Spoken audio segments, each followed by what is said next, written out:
নমস্কার, আশা করি প্রত্যেকে ভালো আছেন।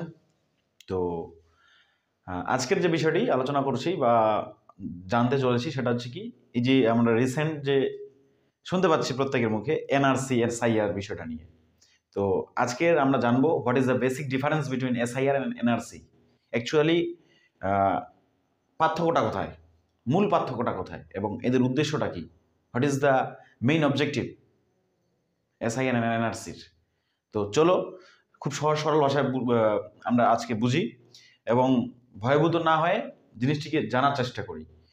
আমরা জানি প্রত্যেকে যে what is the NRC, what does of mean actually, what is the full form.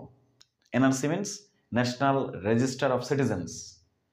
এবং সহজ সরল ভাষা যদি আমরা বুঝতে চাই তাহলে সেক্ষেত্রে বলবো আমি যে আপনি ভারতের নাগরিক কিনা সেই নাগরিকত্ব প্রমাণ করা এনআরসির কাজ। উদাহরণসহ জিনিসটা বুঝবো। ধরে নাও আপনার ছেলেকে আপনি স্কুলে অ্যাডমিশন করতে নিয়ে গেছেন। ওকে, অ্যাডমিশন করতে নিয়ে গেছেন, এবার অ্যাডমিশনের সময় আপনার প্রুফ চাচ্ছে। আপনার ছেলেকে অ্যাডমিশন করাবেন, প্রুফ চাচ্ছে। তো আপনি যে প্রুফগুলো দিলেন সেক্ষেত্রে সেটা এসআইআর এর মধ্যে পড়বে। ঠিক আছে, ওরা দেখে নেবে যে ঠিক আছে কিনা। ওকে, সেটা এসআইআর এর মধ্যে পড়বে। কিন্তু আমরা যদি এনআরসি জিনিসটা বুঝি তাহলে একটু আলাদা।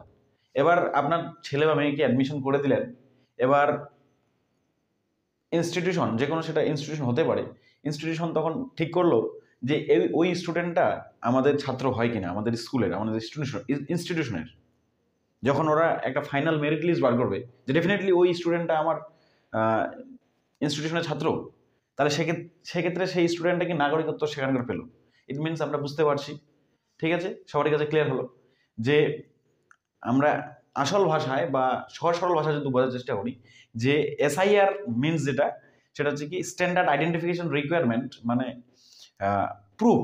এই যে আমাদের রিসেন্টলি যে এত এত সব ভুয়ো, হ্যাঁ, লোক মারা গেছে, দীর্ঘদিন মারা গেছে দীর্ঘ কয়েক বছর আগে, কিন্তু তাদের যে ভাতা এবং সরকারি যে ফ্যাসিলিটিগুলো আছে সেই ফ্যাসিলিটি কিন্তু এখনও পাচ্ছে। তো সেই সব জিনিস যেন লিগেলি হয়, ঠিক আছে, আরও আরও কিছু রয়েছে অনেক অনেক। তো সেই জিনিসগুলো যেন একজন ব্যক্তি ডবল ডবল না হয়ে যায়, সেটা দিক খেয়াল রাখা অবশ্যই সরকারের দায়িত্ব। তো আমরা ভয়ভীত হবে না এবং প্রত্যেকে আমরা ভয়ভীত না হয়ে আমরা জানবো বিষয়টা। তো এটাই ছিল। ওকে, আর আশা করি বুঝতে পারলে যে এনআরসি জিনিসটা কি। এনআরসি মিনস হচ্ছে কি নাগরিকত্ব প্রমাণ করা।